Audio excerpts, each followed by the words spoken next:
Hey, welcome to The Explainer. Today, we're diving into something that I bet drives almost everyone crazy. That maddening, schedule-wrecking gap between your work calendar and your personal one. Yeah, you know the feeling, right? You say yes to that dentist appointment and then bam, you realize it's right in the middle of a huge work meeting. It's that sinking feeling you get, staring at your screen at two events fighting for the same time slot. Well, that's exactly the mess we're going to sort out today. See, the whole problem really starts because, let's face it, most of us are living in two completely separate digital universes. You've got your work life, all planned out to the minute, and then you've got your personal life, which is just as packed. And that little bridge that's supposed to connect them, yeah, it's shaky at best. So on one hand, you've got this corporate beast, Microsoft Outlook, right? It's the absolute heart of how we communicate at work. And then on the other hand, you've got the super flexible, super accessible Google Calendar. I mean, it's perfect for everything from planning a family get-together to managing side hustles. Now, they're both fantastic tools, don't get me wrong, but they weren't exactly built to play nice together.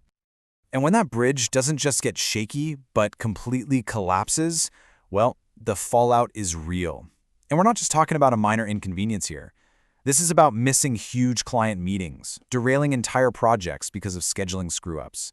It's a massive productivity killer. Honestly, it's just pure chaos. So, if you've ever sat there thinking, what am I doing wrong? You are definitely not alone. The truth is, the reasons these calendars refuse to talk to each other are usually buried way deep inside the tech itself. You know, this isn't just one simple problem. It's like a hydra with a dozen heads. You might be fighting with the software's own built-in limits, or maybe a recent update just broke everything. It could be pesky, corrupted data hiding in your cache, or even just one tiny permission setting that's jamming up the works.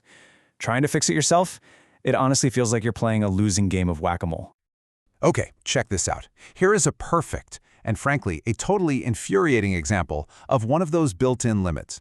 When you sync your Google Calendar over, Outlook just decides, hey, let's make every event public by default.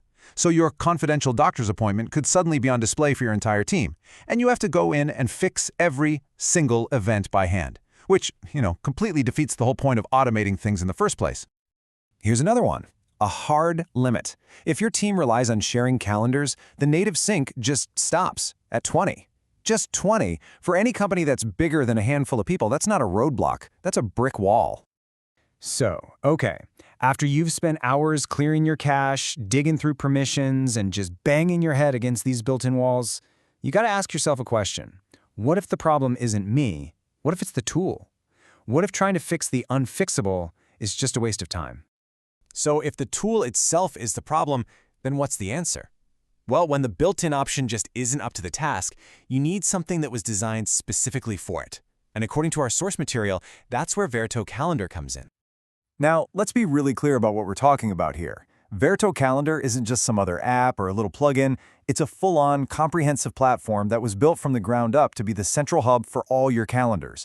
Its entire reason for existing is to kill the sync problems we've been talking about.